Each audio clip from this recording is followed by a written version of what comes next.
how to really be your own person, flourish, thrive, and prosper in every way, you see. And what do people think prosperity is? They think prosperity has to do with stuff. It does not. I meditated on that. It means just when people think, well, if I have enough money, then I'll do this. And I get rid of my debts, then I'll do this. And when I get a lot more money, then I'll do this. Because what are you doing for it? Because it'll make me feel good. Because that's what we are. We're pleasure seekers. And why we seek pleasure is because our nature is pleasure. And I got this from the Vedas and in the Puranas, the Gita and the Srimad Bhagavatam, but it's also what I would call it advanced teachings of Yeshua and of the mystics. And that's why there's a great value in ancient wisdom. But you also have to be very cautious when you're using that, because then members of other religions or other cultures will become scholars in that say Sanskrit or that particular language, and then they go and interpret it in a way that makes whatever that person's religion or political viewpoint or whatever they're trying to get across, that's what they bring into it, and they validate that. And that's one of the things. The mind can make anything true and anything false. It can gather information on either side. And that's the problem when we get caught up in, say, politics and choosing sides.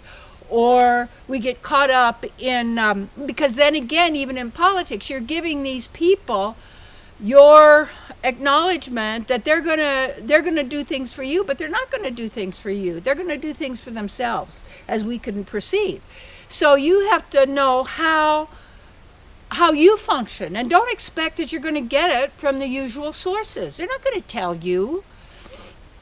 It's like so many rules in business are meant to keep the other people there from excelling, because you have to play by my rules. It's the way it is. You know, we all have some little rules. You know, I have little rules at the house. It's like, please take your shoes off and leave them outside. You know, I have that.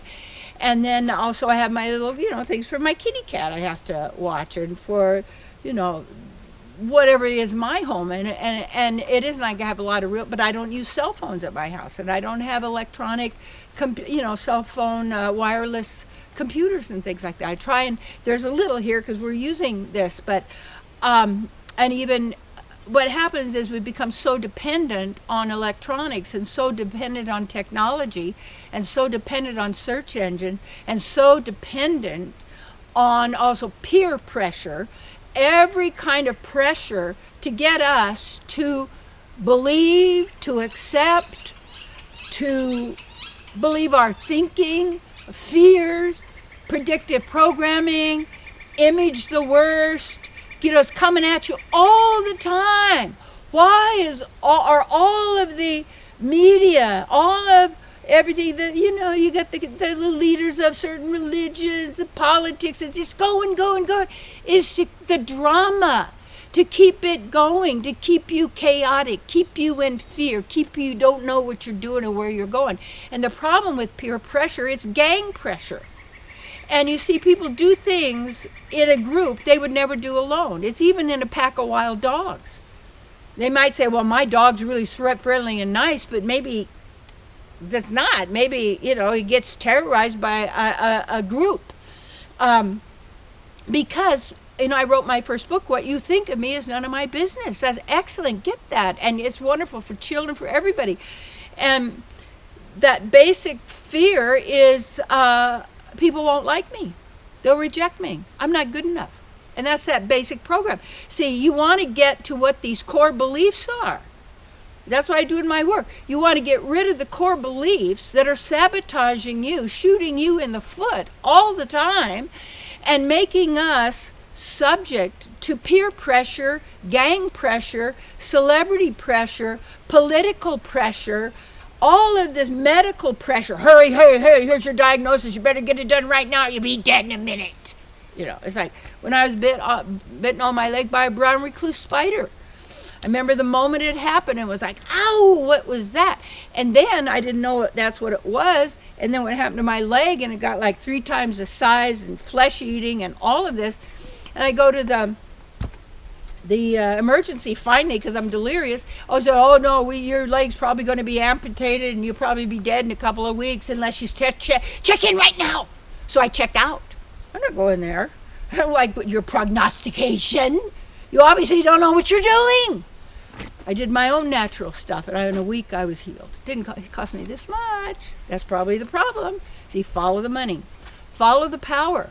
Follow the longevity. Follow all this. When you observe and you witness what's going on through peer pressure, through conformity, through standing in line, following orders, being exactly the way your mate wants you to be, your family wants you to be, the religion wants you to be, it's like, wait.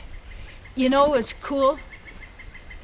Be really good for you to go camping, or obviously to come to a retreat, but great for you somehow to get out in nature by yourself without your electronics,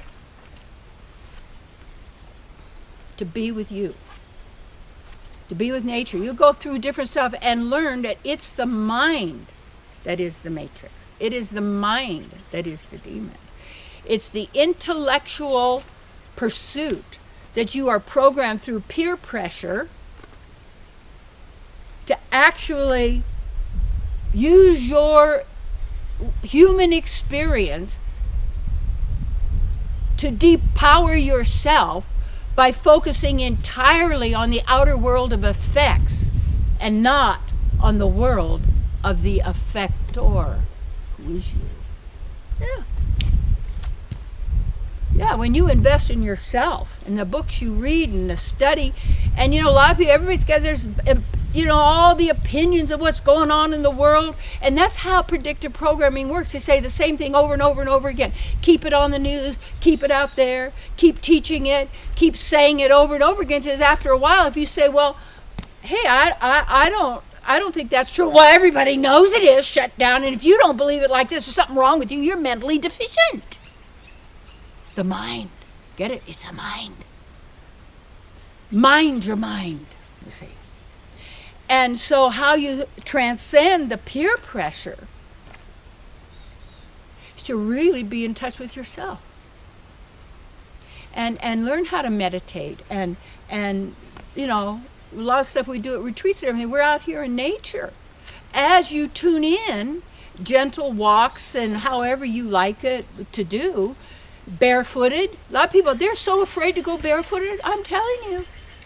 But, it's like until we get the sole of our foot harmonizing with the soul of the earth, you're not powerful. Because you can't manifest, really. You have to manifest them from the mind, from thinking, from analyzing, figuring out. Ba-ba-ti-pop, pop, pop, pop. You don't need it, you see. You don't need it. And I made a commitment to myself. My spiritual life is more important than anyone or anything in this world. And when you do that, and you make that commitment to yourself, because how are you going to be the moment you leave your body? Are you going to go the light in the tunnel, like you're taught to in movies? As that's it? No, you want to go beyond the subtle body. Yes. The subtle body, you see, mind, intelligence, false ego, and the gross body, metaphysical, exactly.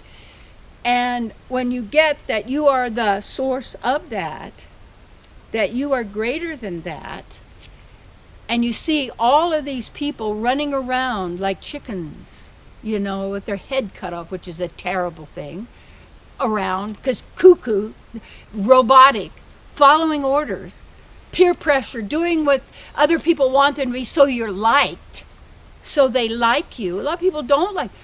It doesn't matter to me whether anybody likes me or not. I love you, you see. That's why I'm doing this. I love me, and I love you.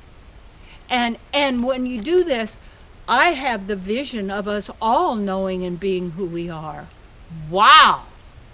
That's the fun. That's the joy. So be surrendered in yourself. Do what it takes for you to know and be who you are beyond the need for agreement, appreciation, acknowledgement from anybody, because you have it with yourself. The divine. Yeah.